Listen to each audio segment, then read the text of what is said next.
just knew it. Right as I was doing it, I knew what was going to happen. Why did I do it? I should know better by now.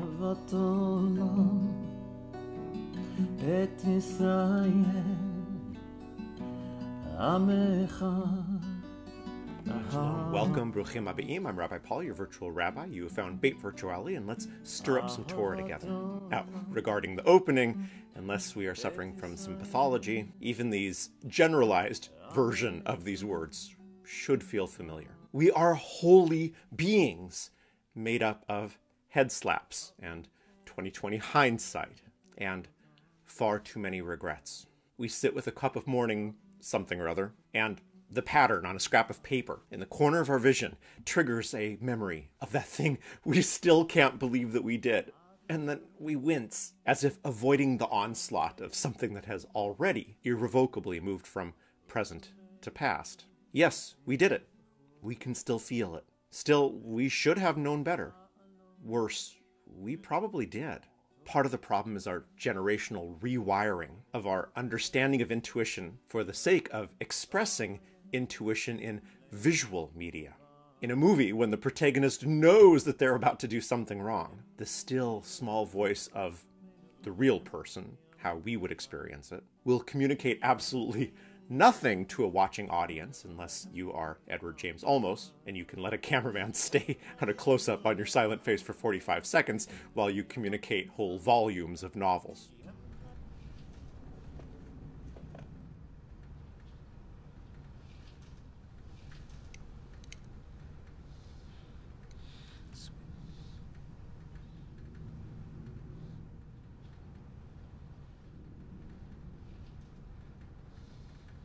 The rest of us mere mortals need a great soundtrack to let the audience know that our internal warning system is flashing red. Heck, some movies might even give us a red flash. Classically, they'll give us the sound of trumpets from heaven.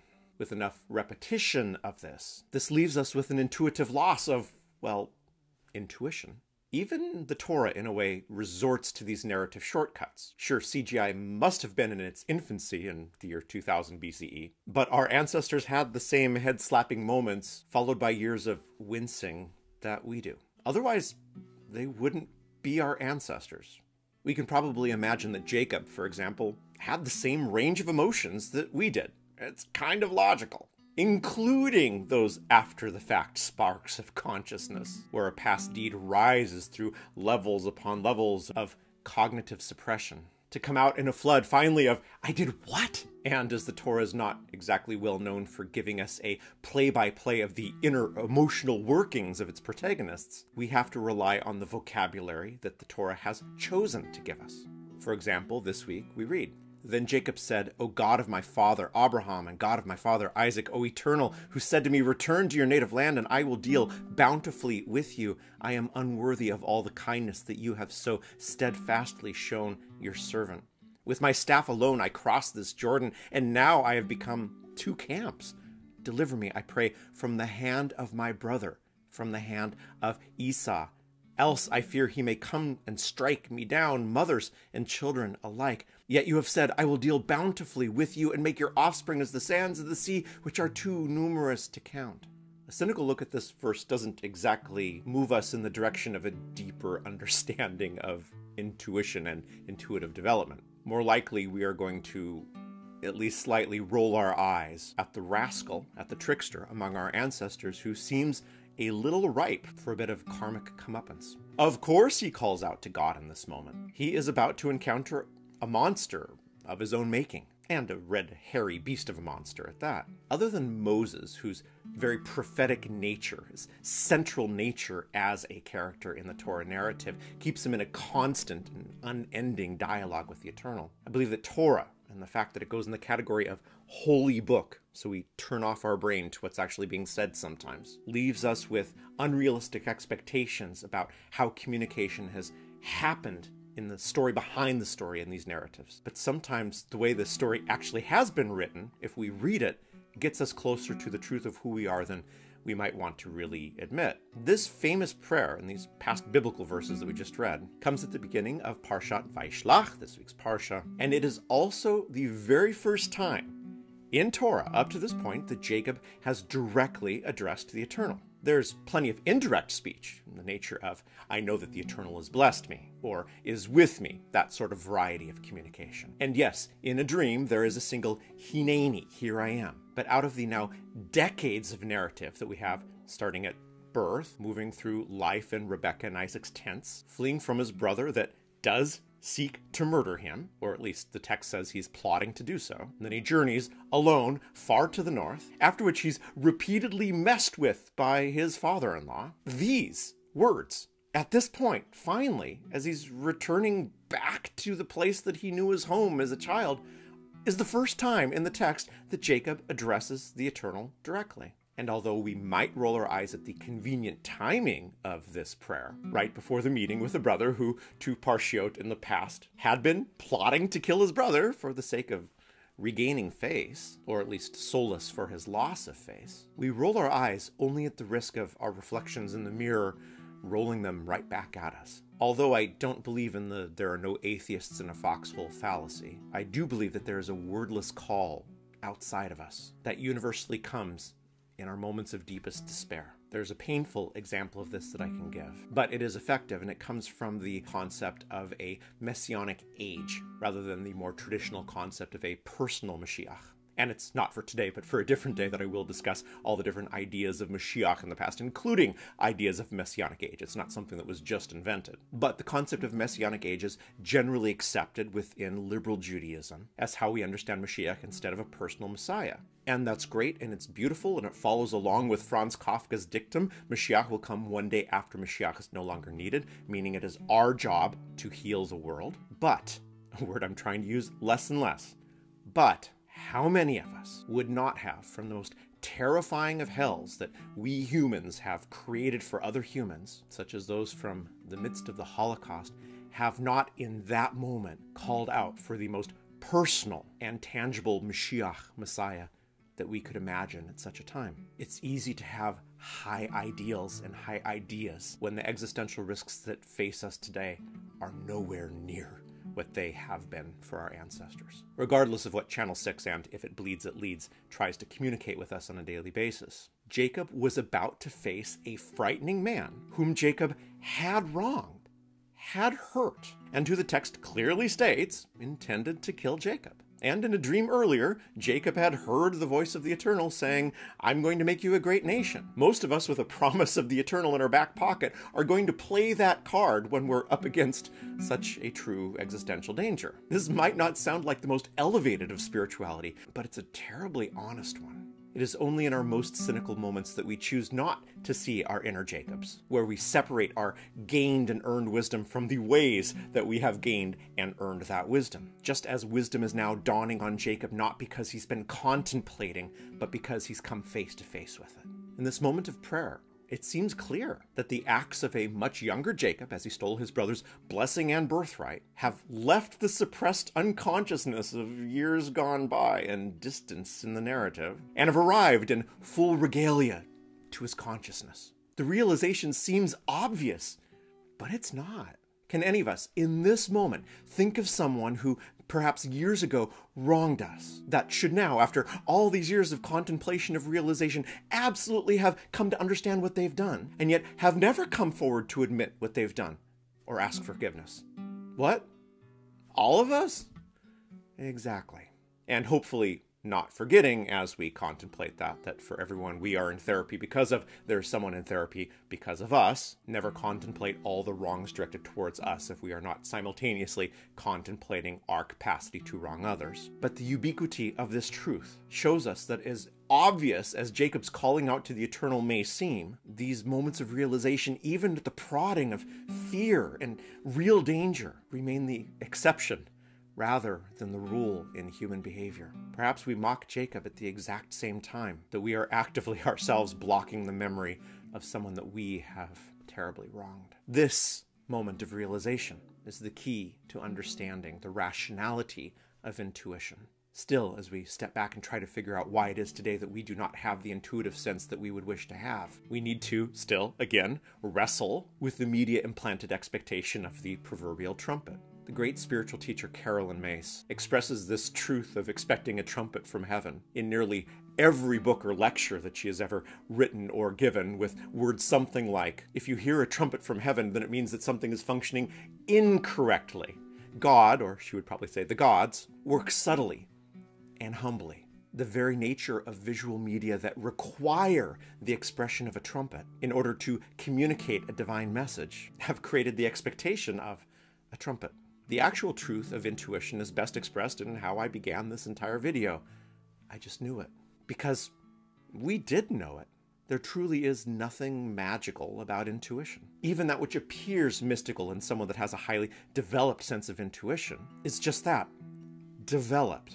Jacob's version of intuitive development, in this case, the calling out in prayer, contains the same earthbound realization. Protect me from my brother. Protect me from Esau. Of course, some part of Jacob knew at the time that he was cheating his twin Esau that what he was doing was wrong. It just took relationships and responsibility, individuating from his mother, and having been the victim of a truly reprehensible human in the form of his father-in-law Laban, who does carry some of the same characteristics as Jacob, to get to a point where he could voice this. This prayer could not have been uttered right when he left home. Only now could these words be said. So let's use a slightly subtler visual aid than the ones that we get from Hollywood in order to put this all together. First, start by firmly finding one of those eye-wincing, I should have known better moments. It shouldn't be hard. Many of our lives are measured by these oh-so-shiny moments. The most important thing to realize is that we, like Jacob, at some point had the realization of what we should and should not have done. Perhaps we are plagued by the self-ridicule that this realization sure would have been nice if it had come at a slightly more opportune time, like before I did the thing that I did, but that's actually the point of this exercise. If we can track down, or when we track down one of these I should have known it at the time moments, then we must start with the critical and powerful acknowledgement that we experienced intuitive recognition. If that feels like a small comfort, think of those around us that have never had a moment of intuitive recognition. And then, before we get too proud of ourselves, once again, experience a moment of humility for those moments where we have royally screwed up, where we have not yet had that moment of recognition ourselves. So if you hold up two hands in front of you, the left one, at least the one on my left, represents the moment of the act, the thing that we messed up. The space in between, that's the distance between the act and the realization of what we should have done. The space may represent a day or 40 years. That really doesn't matter. The beginning of intuitive development is going back through all of those wince moments. If we're still sitting there with our cup of morning something and wincing, this is the stuff we have to work on. Then they must be named, both the act and the moment and method of recognition. When I was in college, I did that thing that I shouldn't have done. I realized it 20 years later when someone did that exact same thing to me. Or I heard a lecture that got me thinking. Or a sermon. Or when I got caught. Yeah, that one's awful. But if getting caught means that we have the potential to fully understand the import of what it is that we have done, then that does count as personal growth, even if it won't probably be accepted as so by the larger culture, who, by the way, would want us to accept their apology. But that's a different sermon. Wisdom is wisdom, regardless of how many likes I'm going to get on my feed as I explain how that wisdom came about. Now, after we've gone through the exercise of looking at this in the past, all these wince moments that we've had and what brought about the recognition, then as these moments start occurring in real time in our lives, we name them as they come, like acts of prayer, for this is what they are if we're paying attention. We utter the words as they come to us. On that day, I did that thing.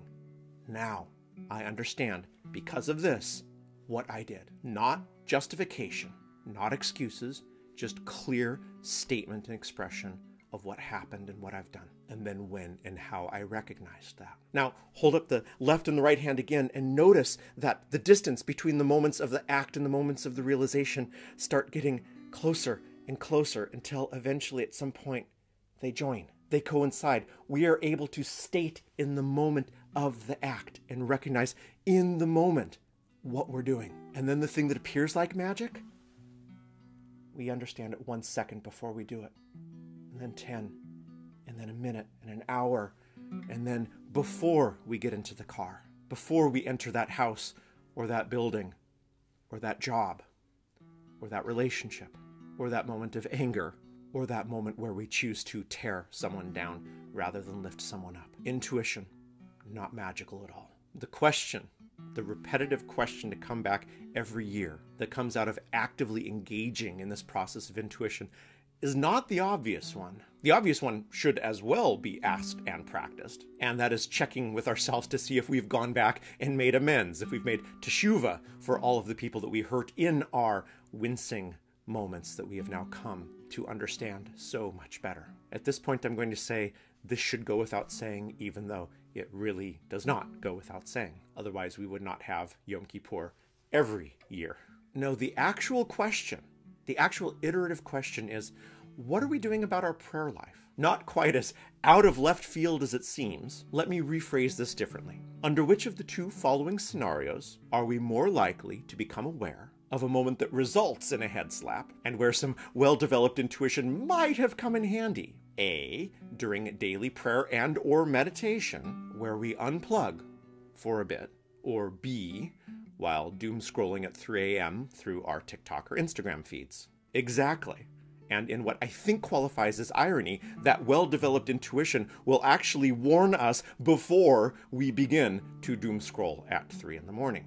The development of intuition might actually have us turning our mobile devices off before that gaping hole sucks us in. There is a reason that Jacob's moment of realization comes in the words of prayer. In that moment that he prays, he has left his camp. He has left the noise of his daily life and gone off alone. His first time that he was alone, while fleeing from his brother in the first place, gave him a sense of realization through a dream that he is part of a larger something, even if neither I nor Jacob can really put into words what that something is. And then he arrives in Haran, and the part of his life that's dominated by partners and children and work becomes his everyday, his every moment reality. He cannot encounter his brother again, though, in any way that might result in the non-death of Jacob, until he has gained wisdom through both living life to see how much his actions actually would have hurt the human being that is his brother, and then has left the distractions of the tent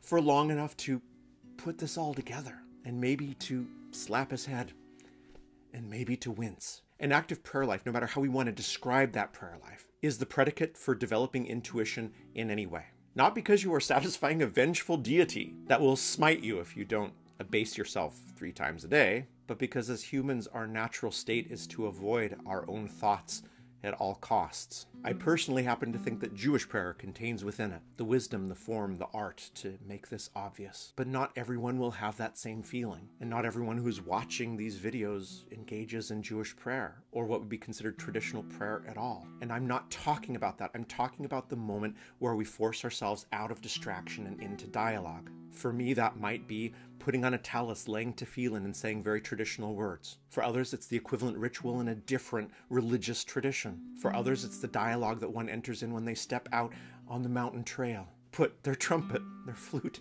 to their lips, kneel down in the soil of their garden to tend to the new green, or whirl with all of their might before that which is greater than all of us, even if I don't get to tell anyone what the nature of that is. Jacob, in this personal expression of prayer that has never happened before, seems to do this. Notice then, and only then, does the famous wrestling match take place. He leaves this moment of prayer, of recognition, and goes off to wrestle with, depending on your midrash or your interpretive tradition, with the eternal, with an angel, with himself, with his brother. It seems as though as he finally realizes he has to deal with his past actions and then do something about it, that the answer to the question of whom did he wrestle is all the above. Shabbat Shalom, everyone. We'll see you next time.